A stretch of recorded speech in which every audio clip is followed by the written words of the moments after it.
सेवा तो करते हैं, लेकिन इसका जो फल देने वाले कौन है? कृष्णा देते हैं। अगर कृष्णा देते हैं तो कोई छोटी चीज़ देते हैं क्या? कोई छोटी छोटी देते हैं? जैसे हमको मिलता है ना कोई गिफ्ट मिलता है ना, वैसा तो नहीं मिलेगा ना हमको। तो हमको पता नहीं है कि हम सेवा कर रहे हैं, इसके बदले हमको मिलने वाला क्या है। तो लास्ट क्लास में हम लोगों ने डिस्कशन किया था कि प्रहलाद महाराज पूर्व जन्म में वो एक स्त्री के साथ इच्छा हुई कि उनके साथ मैं मिलना चाहता हूँ, लेकिन वो एक ऐसी जगह ढूंढ रहे थे ताकि जो एकांत स्थान ढूंढ रहे थे ताकि वो आराम से अपना इंद्र तृप्ति कर सके। और एक पुराना मंदिर जो कई सालों से बंद पड़ा था उसको साफ़ किया, है ना। उतने मात्र से प्रेजेंट में उनको कौन सा जन्म मिला? प्रहलाद महाराज का जन्म मिला। केवल इंद्र तृप्ति के लिए वो केवल उनको पता ही नहीं है कि हाँ सेवा किया, तो उनको प्रहलाद महाराज भगवान ने कितना बड़ा उपाधि दिया, आज महाभागवतम है वो। तो उसी प्रकार सेवा हमारा धर्म है, सेवा करना हमारा क्या है? पहला धर्म भी है, कर्तव्य भी है। और हम लोग बोलते हैं ना, ये जो शरीर है ये करोड़ों जन्म से लोगों की सेवा कर रहा है, करा नहीं कर रहा। लेकिन जो व्यक्ति भगवान की सेवा करता है, भगवान के भक्तों की सेवा करता है, तो भगवान उसको इतना बड़ा स्थान देते हैं कि हमारे सोच के परे है ना। जैसे प्रभु जी ने कहा कि हमको बिना कूपन के प्रसाद मिल जाता, ये बहुत छोटी वस्तु है।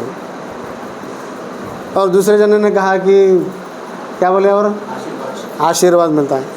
आशीर्वाद तो मिल जाता है, भक्तों का भी आशीर्वाद मिल जाता है ना, और नाम भी मिलता है, बहुत अच्छा सेवा किया प्रभु ललाम दास, ऐसा होता ना। ये बस ये सब छोटी छोटी चीज़ें हैं, लेकिन भगवान हम छोटी चीज़ों में क्या है, खुश हो जाते हैं, क्योंकि हमारी बुद्धि से भगवान परे है। भगवान हमारी बुद्धि से परे है।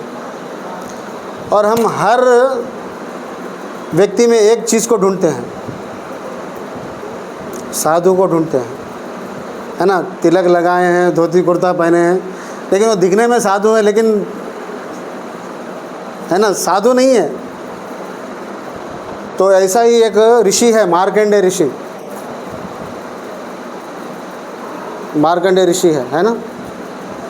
तो ऐसे नाना प्रकार के ऋषियाँ हैं, उसमें एक मार्कंडेय ऋषि है, मार्कंडेय ऋषि। तो मार्कंडेय ऋषि जो है वो हमेशा भगवान को प्रसन्न करने के लिए वो सेवा करते हैं, यज्ञ करते हैं। पहले के लोग क्या करते थे? ऋषिगण यज्ञ करते थे और बहुत सारे लोगों को इकट्ठा करते थे और उनको बहुत आशीर्वाद देते थे, और यज्ञ का जो फल होता है प्रसाद, वो सबको वितरण करते थे। जब एक बार शबरी उनके मुलाकात होती है तो शबरी को वो क्या देते हैं? मतलब दीक्षा देते हैं, शबरी को दीक्षा देते हैं। दीक्षा प्राप्त करने के बाद शबरी की जो भक्ति है वो और तीव्रता हो जाती, तीव्रता आ जाती है उसके अंदर। समझ रहे आप? दीक्षा के बाद शबरी में तीव्रता आ जाती भक्ति करने की, और उतनी तीव्रता से वो भक्ति करती है। तो जो अच्छे साधु होते हैं उसको बदनाम करने के लिए कुछ लोग इस संसार में होते हैं। तो मार्कंडेय ऋषि के जो अगेंस्ट थे उनका प्रचार कर रहे थे कि ये साधु अच्छा साधु नहीं है, दुर्प्रचार कर रहे थे। लेकिन ये मार्कंडेय ऋषि कभी भी जो उनका बुरा चाहने वाले थे वो कभी वो बातों को कभी दिल पर नहीं लेते थे। वो अपनी सेवा में जो है सो प्रवृत्त थे। और उनकी साधना में वो इतने परिपूर्ण थे कि वो किनको भी आशीर्वाद देते थे वो भक्ति में बहुत अग्रसर हो जाता था। और उनके जो शिष्यगण थे, शिष्यों का जो समूह था, वो मार्तंड ऋषि से बहुत प्रेम करते थे, बहुत प्रेम करते थे उनसे। और कई सारे लोग उनके गुरु के बारे में बोलते थे तो वो अगेंस्ट, अपने गुरु के अगेंस्ट नहीं जाते थे। तो मतलब ऋषि जब सच्चा होता है ना, तो उनके जो शिष्य भी होते हैं वो भी पूर्ण भरोसा करते हैं उनके ऊपर, विश्वास करते हैं। किन के ऊपर विश्वास करते हैं? साधु के ऊपर। क्योंकि साधु के अंदर जो अच्छे गुण होते हैं वो प्रकाशित होते हैं, प्रकाशित होते हैं। ऐसे साधु को कितने भी सारे लोग बुरा भला बोलने से भी वो और ऊपर ही जाता है, वो नीचे नहीं जाता है। समझ रहे मेरी बात? उसकी जो साधु की जो बुराई है वो हम पे लग जाती है, लेकिन साधु का जो जितना लोग उनके बारे में बुरा बोलेंगे वो साधु ऊपर चले जाता है। तो यहाँ पर ये सिद्ध होता है कि मार्कंडेय ऋषि, मार्तंड ऋषि हमेशा भगवान को प्रसन्न करते थे, हवन करते थे, अपने शिष्यों को कथा बोलते थे और शिष्यों को कृपा देते थे, आशीर्वाद देते थे। और वो हमेशा किसको ढूंढते थे? भगवान को, भगवान को ढूंढते थे। यज्ञ किसके लिए करते थे? भगवान की प्रसन्नता के लिए करते थे। और एक दिन भगवान का जो विमान है उनके आश्रम में पहुंच जाता है और सभी शिष्यों को पता चलता है कि भगवान का जो विमान है, गरुड़ विमान, आज मार्तंड ऋषि को लेने आया है। और ये शबरी को जब पता चलता है तो शबरी की उतनी बुद्धि नहीं है कि ये भगवान, ये ऋषि को कहाँ लेके जा रहे हैं, विमान क्यों आ रहा है। तो जब वो भी भागते भागते मार्तंड ऋषि के पास पहुंच जाती है और बोलती है कि मुझे पता चला है कि आप भगवान के धाम को चले जा रहे हो। ये मुझे पता नहीं कि भगवान के धाम को आप जा रहे, क्यों जा रहे हो आप? फिर आप चले जाने के बाद मेरा क्या होगा? मैं किन की प्रसन्नता के लिए मैं सेवा करूँगी? तो मार्तंड ऋषि उनको उत्तर देते हैं, ये जो पुष्पक विमान हमारे पास जो आया है, क्योंकि करोड़ों जन्म से मैं क्या कर रहा था, हमारी उम्र 60-70 की नहीं रहती है ऋषियों की, और 500-1000 साल तक वो लोग जीवित रहते हैं। तो बोलते हैं कि मैंने इतने सालों से मैंने यज्ञ किए, तप किए, केवल कृष्ण की प्रसन्नता के लिए, ताकि वो एक दिन मुझे प्राप्त हो, मुझे प्राप्त हो। अब मेरा वो क्षण आ चुका है, मैं यहाँ से शीघ्र ही जाने वाला हूँ। तो शबरी बोलते हैं कि मेरा क्या है, आप तो चले जाओगे, फिर मेरा क्या है? तो बोलते हैं इतने सालों से तुमने मेरी सेवा की है, वो प्रभु को हम प्राप्त करने के लिए हम उनके पीछे पड़े हुए हैं, इतना सब दान पुण्य तप कर रहे हैं, जप कर रहे हैं, लेकिन आपने वैष्णव की सेवा की, वो प्रभु आपके पास आएंगे।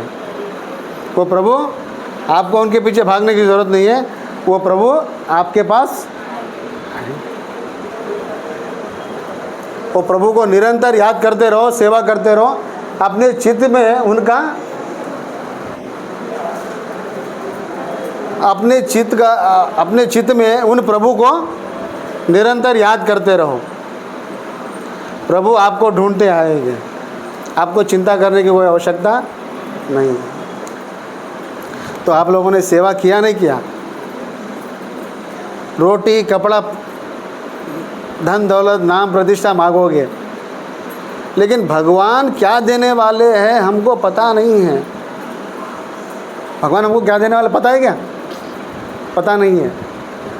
लेकिन भगवान है वो, हम साधारण जीव है, तो हमारी जो सोच है, हमारी वो जो सोच साधारण ही रहेगी।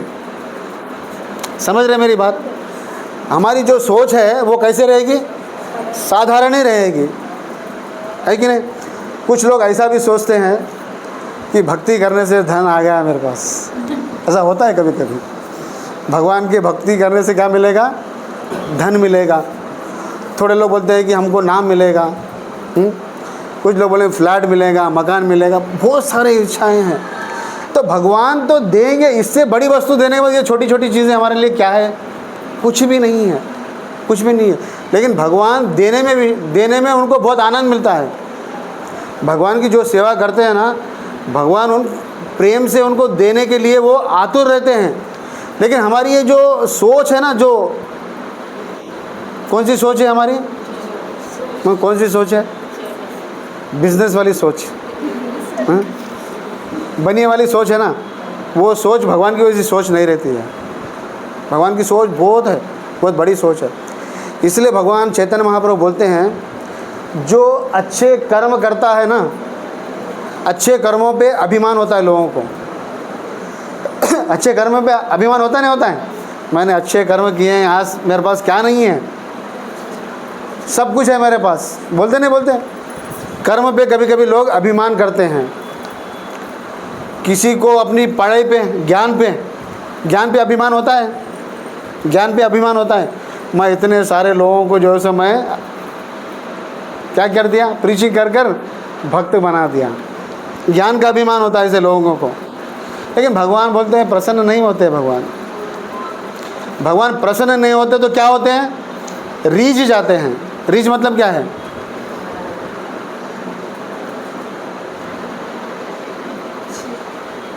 हम बोलते ना कभी छी बोलते, ऐसा बोलते ना, रीझ जाते हैं भगवान।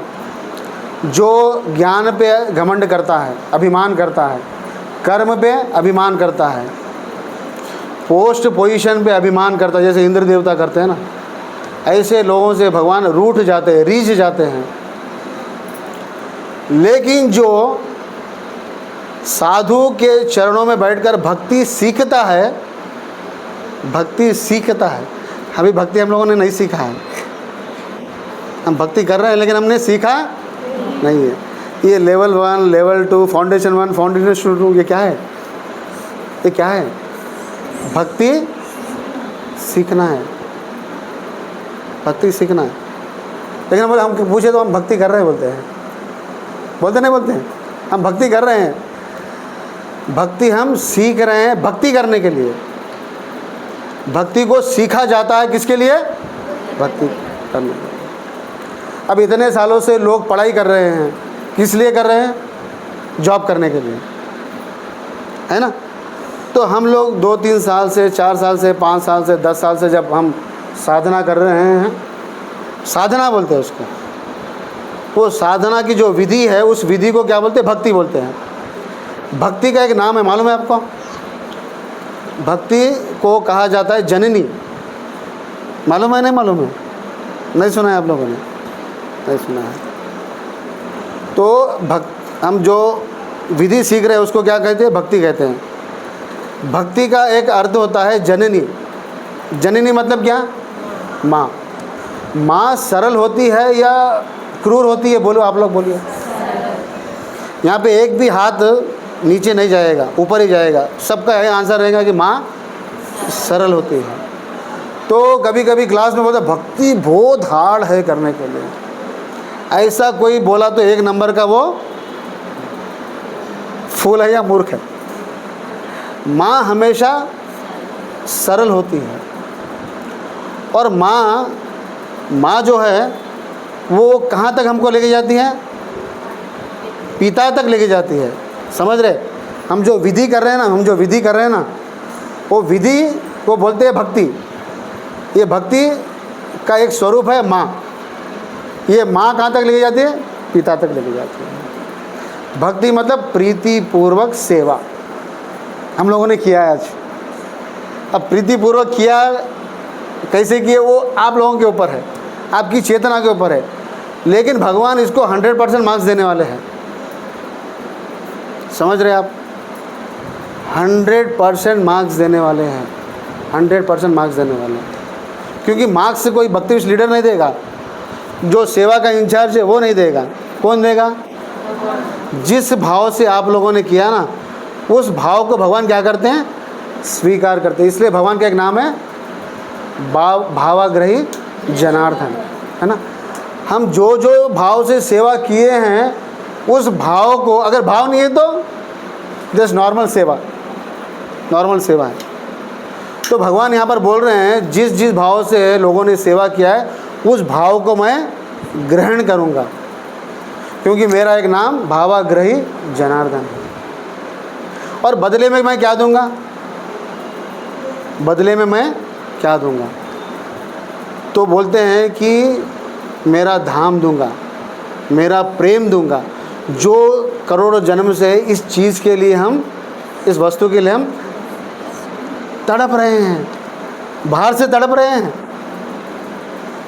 कोई भी पूछता है आप कैसे हो, बोले आई एम फाइन, पापा बंगला है, गाड़ी है, इतना सारा परिवार है, आई एम फाइन।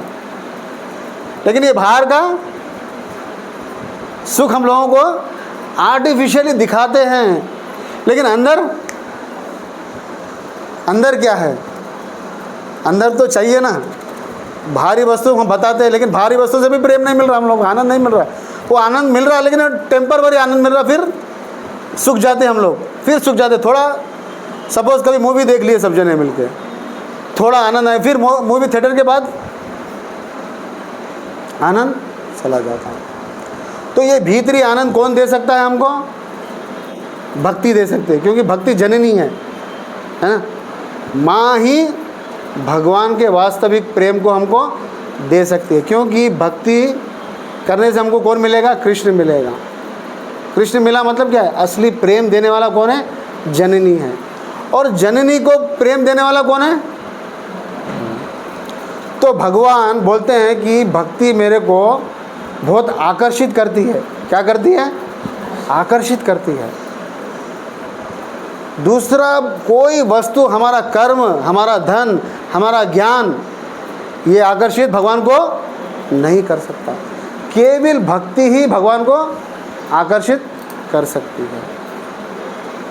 जब कोई व्यक्ति भक्ति करता है तो हमारे जो आचार्य है वो हमको एक चीज़ देते हैं। जैसे श्रील प्रभुपाद जी है, हमारे गुरु महाराज है, हमको एक चीज़ देते हैं। वो क्या चीज़ देते हैं हमको मालूम है? क्या चीज़ देते हैं प्रभु जी हमको? गिफ्ट में देते हैं, एक चीज़ गिफ्ट में देते हैं। कृपा तो मिल रहा था, कृपा तो मिलता, कृपा के साथ और क्या चीज़ मिलता है? वो तो मिलता है, वो तो बोला ना, ज्ञान का भी अभिमान रहता है। एक चीज़ जो सबसे बेस्ट ऑफ द बेस्ट है, वो हर एक व्यक्ति वो ढूंढता है, व्यक्ति ढूंढता है। साधु संग तो मिल रहा ना, वो भी मिल रहा ना, वो भी मिल रहा। यहाँ पे आने से आनंद मिला नहीं मिला? ये सब साधु है ना, साधु का संग मिला, ये भी मिल रहा है आपको। भगवान का प्रेम तो भी थोड़ा थोड़ा मिल रहा है, एकदम नहीं मिल रहा। एक चीज़ हमको गिफ्ट में मिलता है, एक चीज़ गिफ्ट में मिलता है हमको, अगर हम अच्छे ढंग से किए तो। साधु गिफ्ट में देता है, भगवान भी गिफ्ट में देते हैं वो चीज़। हाँ, नॉलेज तो छोटा सा नॉलेज है तो अहंकार आ जाता है हमको। I am the mentor of the class. चाल बदल जाती है ना, कपड़े बदल जाते हैं, तिलक बदल जाता है, क्या बदल जाता है? हाँ, भक्ति तो करने से हमको एक चीज़ मिलता है, एक चीज़ मिलता है।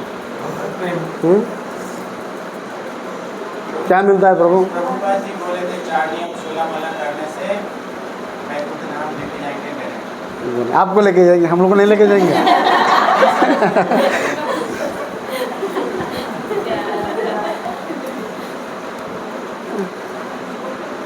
वो गिफ्ट बहुत कीमती है। Wonderful qualities, qualities. और ये हम जब कर रहे, विधि कर रहे हैं, ये विधि किसके लिए कर रहे हैं? कैरेक्टर के लिए ना, हमारा कैरेक्टर कल्टीवेट हो। अब देखिए, मेरे को आप मुझे देख रहे नहीं देख रहे? तिलक लगाया हूँ, अच्छा को धोती कुर्ता पहना हूँ, इतना सेवा करता हूँ, वंडरफुल पर्सन। लेकिन बाहर से वंडरफुल, अंदर अभी मैं बाहर जाकर 4-5 जनों को फायरिंग कर दूंगा, परी मतलब कुछ बोल दूंगा गलत, अरे इतना ये ढोंगी साधु है कि नहीं मतलब। तो भक्ति करने से वंडरफुल क्वालिटीज़ हमारे अंदर क्या होता है, कल्टीवेट होता है। वो कौन देता है, साधु देता है, गुरु देता है। तो हम बाहर से साधु बनना है या अंदर से बनना है? हाँ, तो हम हर एक के अंदर अच्छा साधु ढूंढने का प्रयास करते हैं। हर एक व्यक्ति की शादी है, बच्ची की, लड़की की शादी होती है, अपने पति में क्या ढूंढती है? हाँ, अच्छा क्वालिटीज़ अच्छे रहे तो वो बगैर बोले वो सेवा करेंगे, क्वालिटीज़ नहीं देखे तो ये कहाँ से मिला, ज़बरदस्ती सेवा हो जाती है। प्रैक्टिकल चीज़ है ना, प्रैक्टिकल चीज़ है ये। तो इसीलिए भगवान भी चाहते हैं कि ये साधु संघ में अगर हम अच्छे कैरेक्टर बिल्डअप करें तो क्या होगा, साधु के जो तत्व को हम क्या करेंगे, एग्जिबिट करेंगे। जब साधु के गुण आप एग्जिबिट करेंगे, आपको हर एक व्यक्ति क्या करेगा, हर एक व्यक्ति क्या करेगा, प्रेम करेगा। हर एक व्यक्ति क्या करेगा, उस व्यक्ति से प्रेम करना स्वभाव हो जाएगा, मतलब हमारा स्वभाव हो जाएगा।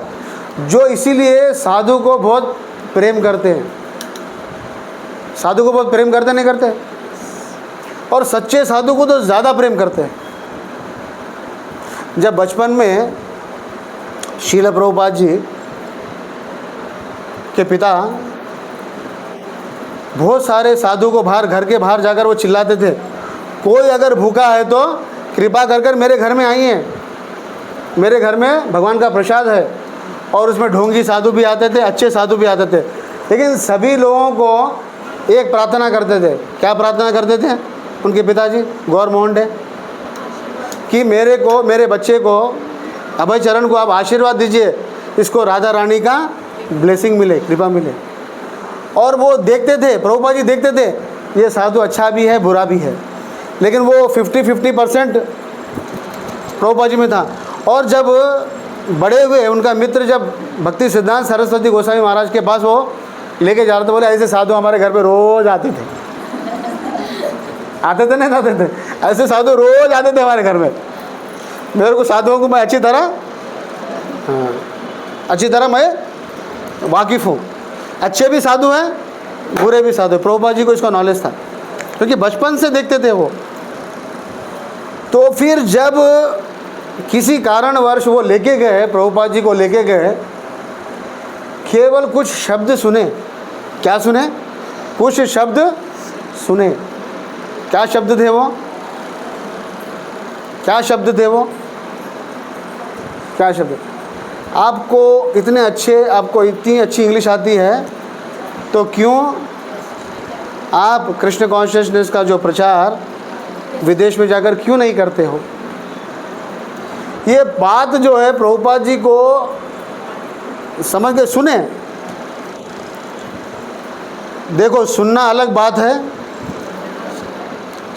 बात है, जो सच्चा साधु होता है ना, उसकी जो बात है ना, एक जने को स्पर्श होती है। किसको स्पर्श होती है?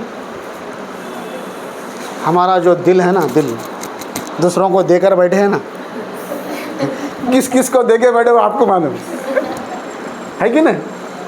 उस दिल को, उस हृदय को सच्चे साधु की जो वाणी है ना, उसको स्पर्श होती है। समझ रहे हैं आप? और भागवतम में लिखा हुआ है, जो साधु से सुनता है ना, उसके शब्द कहाँ स्पर्श होते हैं? कान को नहीं, कान के द्वारा हृदय को स्पर्श होते हैं। तभी हमारे हृदय में परिवर्तन आता है। तो देख सकते हैं आप कि जो सच्चा साधु के मुखारविंद से जब बात जाती है तो हृदय को स्पर्श करती है, और वो वाणी प्रभुपाद जी के हृदय को स्पर्श करी। फिर बाद में कभी नहीं मिले वो,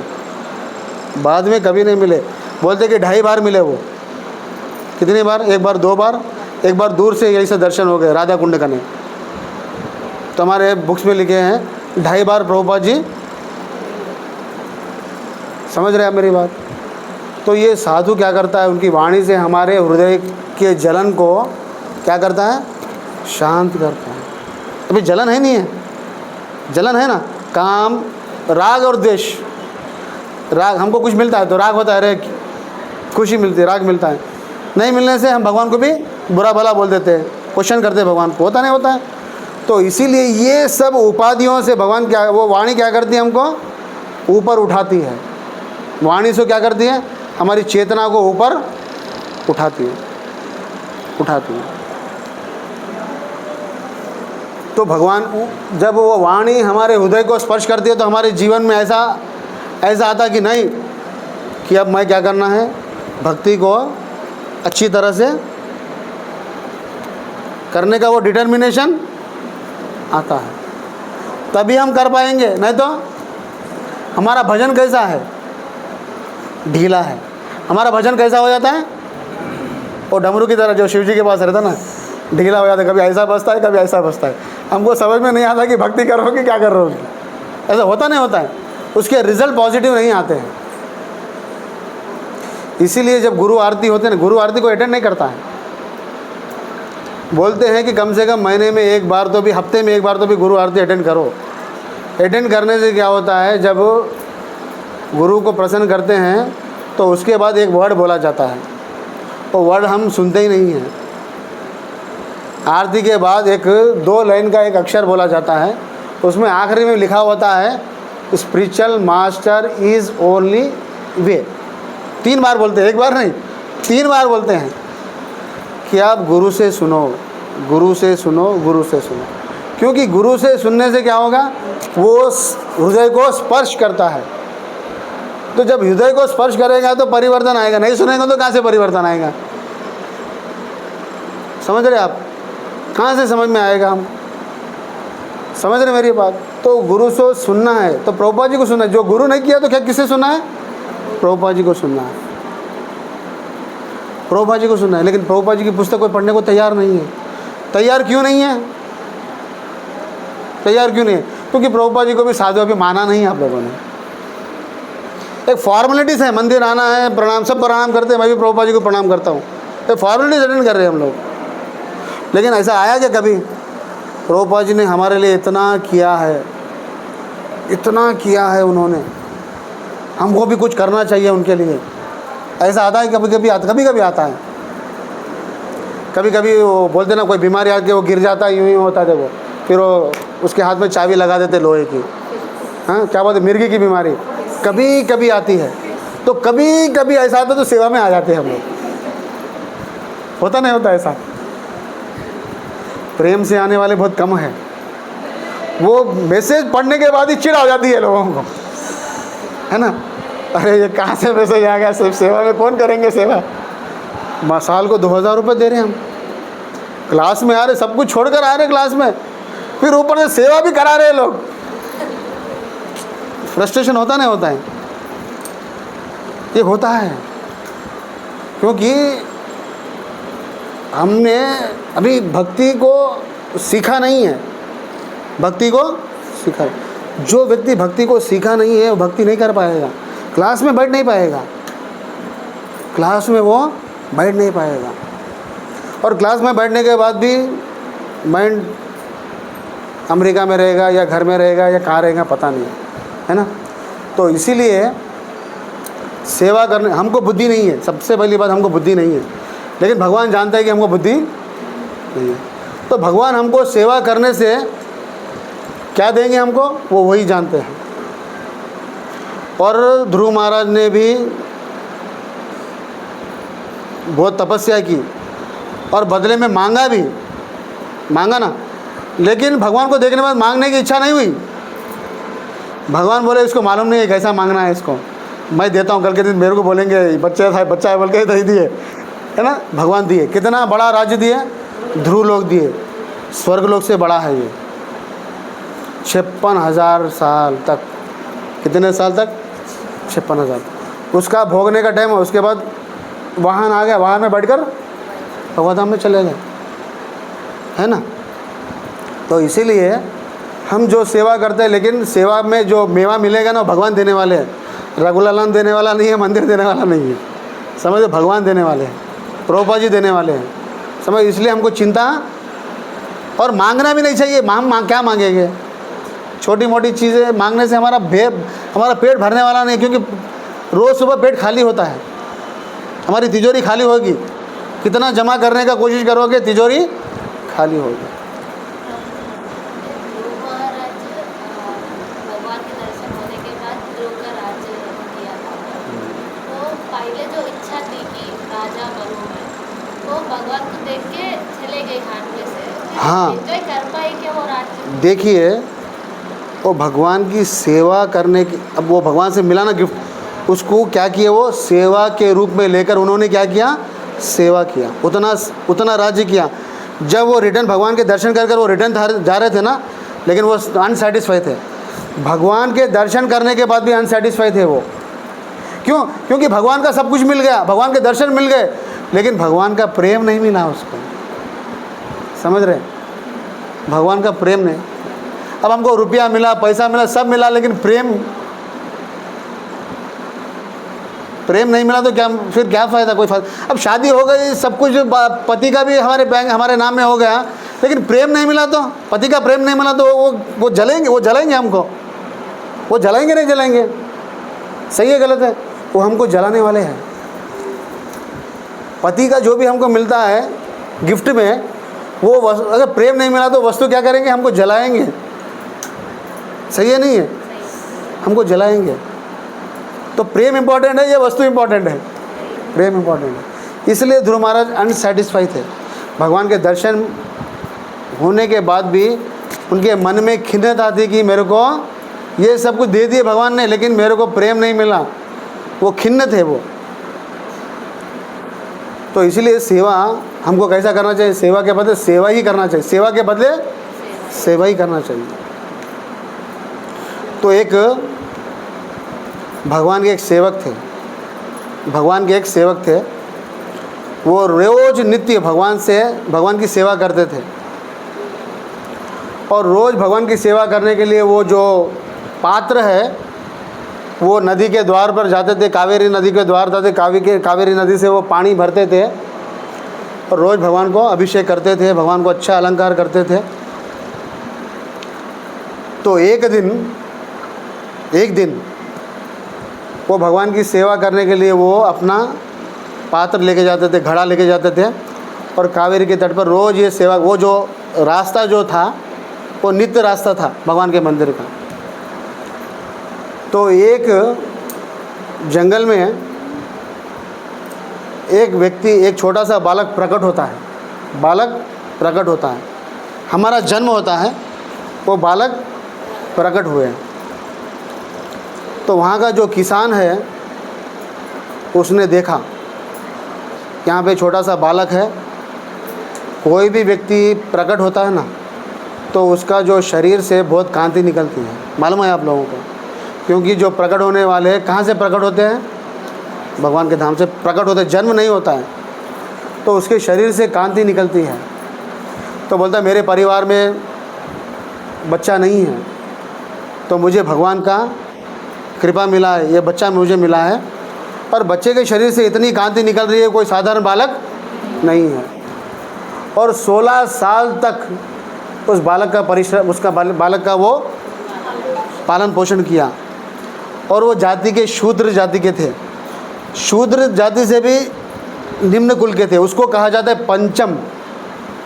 4 है ना, कौन से? शूद्र, वैश्य, ब्राह्मण और क्षत्रिय। 4 मतलब ये 4 से भी कैटेगरी में तो पंचम जाति के थे। तो ये लोगों को भगवान के मंदिर जाने से रोका जाता था। और नदी में जो पानी, कुआं होता है ना, वहाँ से भी पानी ये लोगों को प्राप्त नहीं होता था। तो ऐसी स्थिति में उन्होंने उस बालक का बहुत अच्छी तरह से पालन किया। उस बालक 16 साल की अवस्था में जब अपने पिता से बोलता है कि मैं आप लोगों को छोड़कर अब मैं यहाँ से जाने वाला हूँ, तो उस माता पिता का जो हृदय था, बहुत तकलीफ़ हुआ। 16 साल तक मैंने आपका सेवा किया है, आप हमको छोड़कर चले जाओगे? बोले मैं कुछ कारण से आया हूँ, वो मेरा कारण मैं सिद्ध कर कर अभी मेरा वो समय आ चुका है, मेरे को अब जाना है। बचपन में उस बालक को वीणा है ना, वीणा बजाना बहुत पसंद, और कंठ से भगवान का गुणगान करना बहुत पसंद था उसको। तो बचपन से उन्होंने क्या किया, केवल भगवान के गुण लीलाओं को उन्होंने गाया और वो वीणाओं को बजाया। बस वो लड़के का यही काम था, नित्य दिन रात यही करते थे। उनके माँ बाप कभी नहीं बोलते थे कि खेती करो, क्योंकि उनके लक्षणों को जानते थे, उसी तरह उनका पालन किए थे वो। और जब घर त्याग दिए तो वो भगवान के दर्शन, भगवान विष्णु के दर्शन करने के लिए वो कावेरी के तट पर पहुंच गए। कावेरी के तट के सामने ही भगवान का मंदिर था, विष्णु का मंदिर था, और अंदर जाने का परमिशन बिल्कुल नहीं था। तो क्या करते थे, वहीं सुबह आते थे, कावेरी के तट पर स्नान वगैरह कर कर तैयार हो जाते थे, और नित्य वो वीणा बजाते थे। भगवान का जो द्वार होता था ना, द्वार पे कुछ चिन्ह रखे जाते हैं, वो चिन्हों को देखकर दर्शन कर कर वो संतुष्ट रहते थे। डेली का नित्य क्रम था उनका। जो भी कहीं भी भगवान का प्रसाद खाकर जो पत्तल फेंक देते थे, उसको ही कुछ मिला, उसके अंदर कुछ मिला तो वो अपना डेली का जो क्रम है वो ऐसे ही करते थे। तो एक बार वो भगवान के गुणगान में वो आविष्ट हो गए और वहीं सो गए, आविष्ट होकर वहीं पड़े रह गए। और ये जो भगवान के जो ब्राह्मण थे, पुजारी थे, वो घड़ा लेकर आए थे पानी के लिए। और जब रास्ते में, वो तो भगवान के नित्य लीला में आविष्ट थे वो, लेकिन रास्ते में वो पड़े हुए थे, तो ये जानते थे कि ये पंचम जाति का व्यक्ति है। अगर इसका मैं अगर परछाई भी अगर लग जाऊँगा, मेरे को लगेगा तो मैं अशुद्ध हो जाऊँगा। अरे ये उठ, ऐसी भाषा बात कर रहे हैं। कैसी भाषा? अपना लैंग्वेज, लोअर लैंग्वेज। अरे ये उठ, पंचम जाति का व्यक्ति यहाँ से उठ। तो वो तो भगवान के नित्य लीला में वो आविष्ट थे, तो ऐसा नहीं हटा। तो फिर उन्होंने सोचा कि ये कितनी बार आवाज़ देने पर ये उठ नहीं रहा है, तो बोलते हैं इसको मैं पत्थर से मारूंगा। और पत्थर उठाकर क्या किया, ऐसे उड़ जाएंगे। लेकिन ऐसे भी वो, क्योंकि भगवान के कीर्तन में वो हमेशा आविष्ट थे वो, है ना। अब इनको और क्रोध बढ़ गया। ब्राह्मणों को ज़्यादा क्रोध आता है, ऋषियों को ज़्यादा क्रोध आता है, आता नहीं आता है। तो उन्होंने क्या किया, कुछ लोगों को इकट्ठा कर लिया, फिर दूसरे लोग भी इकट्ठा, और भीड़ जमा हो गई।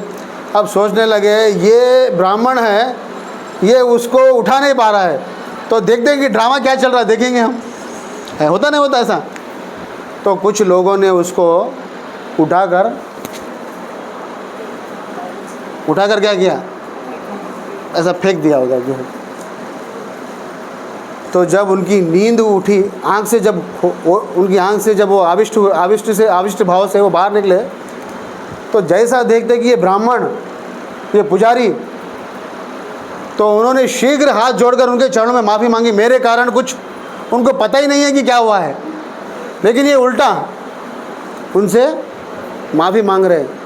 मैं पंचम जाति का व्यक्ति, मेरा परछाई भी अगर लग जाता है तो वो अच्छा नहीं है, मुझे क्षमा कर दीजिए, मुझे पता नहीं कि मैं यहाँ पर कैसे आ गया, और मैं यहाँ से शीघ्र जाता हूँ, मुझे माफ़ कर दे बोल के वो नाक रगड़ता है और वो वहाँ से जाने का प्रयास करता है।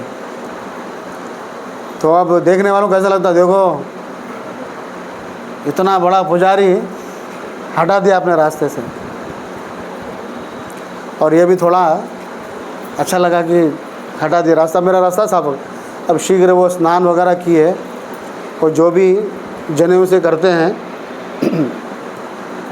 उन्होंने मंत्र पढ़े और भगवान को याद करने लगे। भगवान दिख नहीं रहे अब, वो जो विष्णु है वो दिख नहीं रहे हैं, कैसे दिखेंगे? साधारण व्यक्ति के प्रति अपराध किया क्या? वो तो भगवान के बहुत बड़े पार्षद है, वो सामान्य व्यक्ति नहीं है। फिर उसने सोचने लगे कि जनेऊ मेरे पास है, मैंने जनेऊ धारण किया, मैंने भगवान का तिलक धारण किया, धोती कुर्ते के वस्त्र धारण किए, मेरे अंदर इस तरह के अशुद्ध व्यवहार मैंने उस व्यक्ति के साथ किए और ऐसे विचार आए, मैं मेरा कुल भी इतना बहुत बड़ा कुल है, मैं किस तरह का साधु हूँ? लोग मुझे प्रणाम करते हैं, मुझे सत्कार देते हैं, मेरे को इतना है कि नहीं? भगवान का सेवा करने वाला कोई साधारण व्यक्ति नहीं है और भगवान को स्पर्श करता हूँ और मेरे अंदर इतना गिरे हुए विचार और गिरा हुआ वातावरण मैंने क्रिएट किया है, ये अच्छा नहीं है। इसीलिए अपराध किया है और इतना बड़ा अपराध किया है कि मैंने उसको पत्थर से, एक साधु कोई पत्थर को मारता है क्या? हाँ, मारता है क्या? तो मैंने इतने घिनौना काम किया है। मैं शूद्र, वो तो मेरे से अच्छा है कि उसने उसको स्वीकार भी नहीं किया और माफ़ी मांगने लग गया। कितना अच्छा गुण एग्जिबिट किया उसने। और वाकई में वैष्णव वो है, मैं खाली नाम का वैष्णव हूँ, मैं केवल नाम का वैष्णव हूँ। तो प्रभुपाद जी बोलते ऐसा जो वेश होता है ना, उसको बोलते हैं कपट वेश, जो संडे लोग करते हैं। करते नहीं करते? सबसे पहले मैं हाथ उठाता हूँ, मैं करता हूँ। तो उसको क्या बोलते हैं? कपट वेश बोलते हैं। प्रभुपाद जी बोलते हैं कपट वेश। और कपट वेश धारण कर कर हम अच्छा मतलब बहुत मुश्किल है, बहुत मुश्किल है। तो हमारी वो सोच रहे थे कि मैं कितनी भक्ति किया हूँ, ये आज माया देवी ने एग्जिबिट कर दिया है। तो मैंने बहुत घिनौना काम किया है। वो अंदर पछतावा हो रहा है उनको, और स्नान कर लिए, सब कुछ कर लिए, और वो पानी भरकर वो जा रहे थे। भगवान की सेवा लेट हो रहे हैं ना, वो जा रहे थे, भाग कर जा रहे थे। फिर बाद में जैसा जा रहे थे तो वो सब याद आ रहा उसको। वो एक बार कुछ गलत हुआ तो वो हमको टॉर्चर करती नहीं करती? अरे मैंने बहुत गलत काम किया, बहुत गलत काम किया। वो पंचम जाति का रहकर इतना अच्छा गुण, मेरे को एक भी बात रिवर्स नहीं बोला। अगर कोई हमारे साथ ऐसा होता तो हम बोलते नहीं बोलते अरे इतना सेवा किया, प्रसाद नहीं मिला, ये कैसा भक्ति विश लीडर है? हाँ, ऐसा होता है कभी कभी। क्योंकि भूख प्यास भी एक प्रकार का दोष है। भूख लगना, प्यास लगना, ये दोष है एक्चुअली। ये ह्यूमन हमको दिया है ना, ये दोष है। इसलिए तो परीक्षित महाराज ने श्राप दे दिया उसको।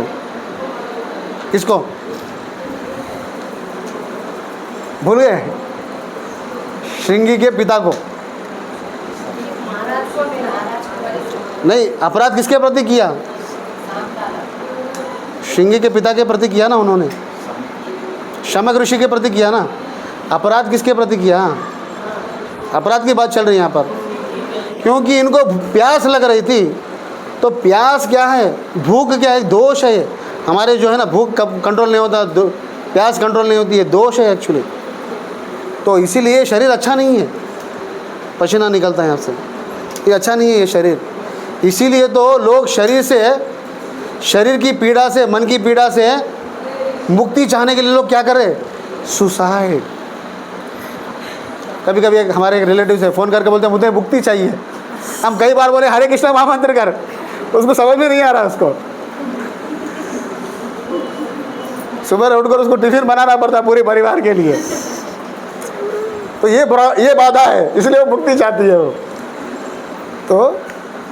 तो बोलने का मतलब ये है कि भूख प्यास ये सब क्या है? दोष है, ये सब दोष है, बर्दाश्त नहीं होता। एक गुलाब जामुन कम मिलने से हैं, वृंदावन में एक रोटी मंगा तो बस 2 ही रोटी देते, उससे ज़्यादा देते। वो ठहर गया, हज़ारों लोग हैं वृंदावन में मंदिर में, मैं फलाने गुरु महाराज का डिसाइपल हूँ, एक रोटी नहीं दे सकते। तो ये कुछ कुछ चीज़ों के लिए ऐसा होता है। तो वो सब चीज़ रिमाइंडर कर रहे थे, वो सब चीज़ रिमाइंडर कर रहे थे वो पुजारी। और जैसा वो मंदिर में प्रवेश करने के निकट थे तो उनको एक आवाज़ सुनाई दी, बोले जिनके प्रति अपराध किया है वो मेरा पार्षद है, मेरा पार्षद है, उसको मेरे दर्शन करने तो उसके लेके आ। किसको? उसको। अभी तक उसने दर्शन नहीं किया। किसने दर्शन नहीं किया? उस व्यक्ति ने, उस पंचम जाति का व्यक्ति ने अभी तक भगवान के दर्शन नहीं किए, केवल बाहर के जो चिन्हों को दर्शन करता था। समझ रहे हैं आप? अब उसने क्या किया, वो जो पानी वहीं रखा और पैदल नहीं आए, भागते आए, भागते। अब उसको ढूंढ रहे हैं। किसको ढूंढ रहे हैं? उस व्यक्ति को ढूंढ रहे हैं। और ढूंढते ढूंढते वो कई किनारों पे जाकर वो मिले, उनके चरणों में गिर गए। बोले आप कोई सामान्य व्यक्ति नहीं हैं, आप सामान्य व्यक्ति नहीं हैं। प्रभु ने अभी आपका जिक्र किया, आप कोई सामान्य व्यक्ति नहीं है, आपको भगवान के दर्शन करने के लिए बुलाया है। और उस पुजारी ने क्या किया मालूम?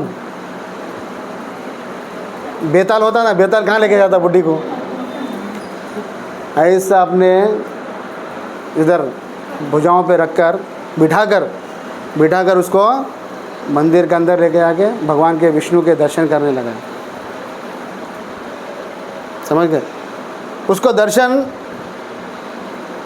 का कोई इच्छा था, लेकिन इस प्रकार तो, लेकिन वो संतुष्ट था।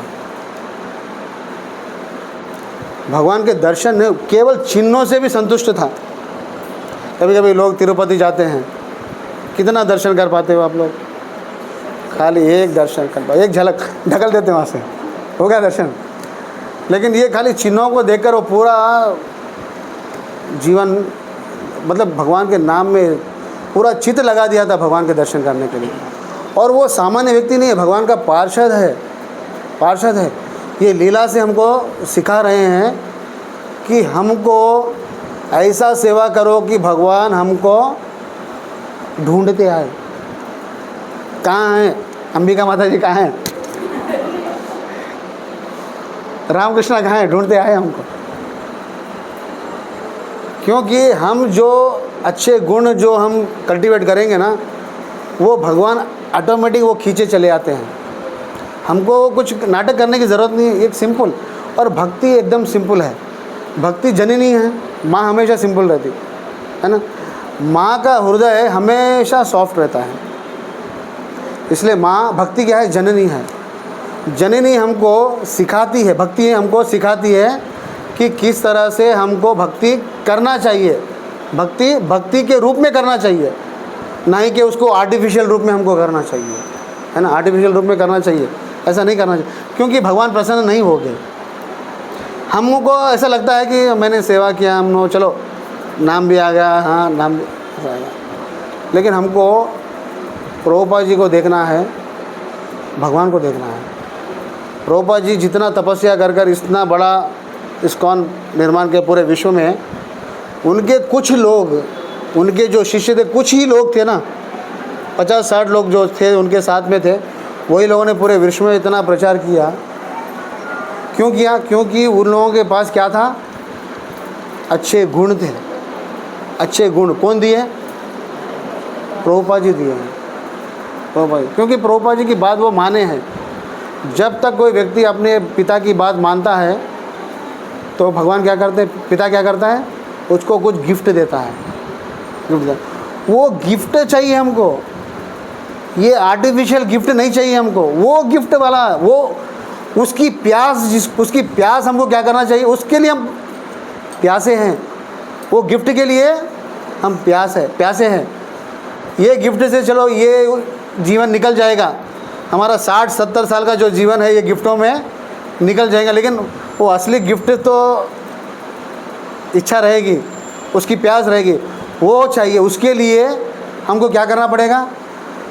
अच्छे गुणों को एग्जिबिट करने के लिए क्या करना पड़ेगा? गुरु का सांगत्य करना पड़ेगा, प्रभुपाद जी की वाणी को सुनना पड़ेगा, शास्त्रों को सुनना पड़ेगा। समझ रहे मेरी बात? जिस तरह से शबरी ने क्या किया? दीक्षा प्राप्त कर उसकी भक्ति को क्या किया उसने? तीव्रता भक्ति में क्या किया? तीव्रता को बढ़ाया। तीव्रता बढ़ाने का मतलब क्या है? भगवान को सेवा करने का, हाँ, तृष्णा। ऑलरेडी वैष्णव की तो सेवा, गुरु की तो सेवा कर रही थी, लेकिन और भगवान को सेवा करने की तृष्णा उसने बढ़ाई। जब किसी के अंदर भक्ति की तृष्णा जागृत होती है, तब उसको भगवान का प्रेम मिलता है। हमको उसको भगवान के पास जाने की ज़रूरत नहीं है। हम जिधर भी रहेंगे, भगवान हमारे पास चले आएंगे, भगवान हमारे पास चले आएंगे। तो हरे कृष्णा कृष्ण कृष्णा हरे हरे, हरे राम राम राम हरे हरे। तो हमने दो चीज़ बताई कि सेवा तो हमारा धर्म भी है, हमारा कर्तव्य भी है, और जीवेरे स्वरूप है नित्य रे कृष्ण दास, तो हमारा गुण भी है। सेवा हमारा कर्तव्य भी है, धर्म भी है, और हमारा गुण भी है। तो इसीलिए तो हम किसी भी तरह से हम सेवा किए, लेकिन भगवान हमको 100% मार्क्स देंगे। तो आज हम लोगों ने जो सेवा किया है, उसको हमको भगवान प्रसन्न हो गए। और हम लोग ने जो आज डिस्कशन किया, तो इस डिस्कशन से हमारा एक चीज़ बदलता है। क्या बदलता है मालूम? सोच। तो कुछ लोग से हम पूछेंगे कि आपको किस तरह की सोच पहले थी, अभी सोच, आज क्लास के बाद उस सोच को आप बदल सकेंगे आगे के कार्यों के लिए। समझ रहे मेरी बात? समझ में है ना? सोच बदलना है ना, हमारी सोच बदलना है। तो सोच में हमको क्या परिवर्तन आया, क्या बदलाव लाना चाहते हो, आप क्या सीखे हो, ये क्लास से बोल सकते हैं। हरे कृष्णा कृष्णा कृष्णा हरे हरे, हरे राम राम राम हरे हरे। क्लास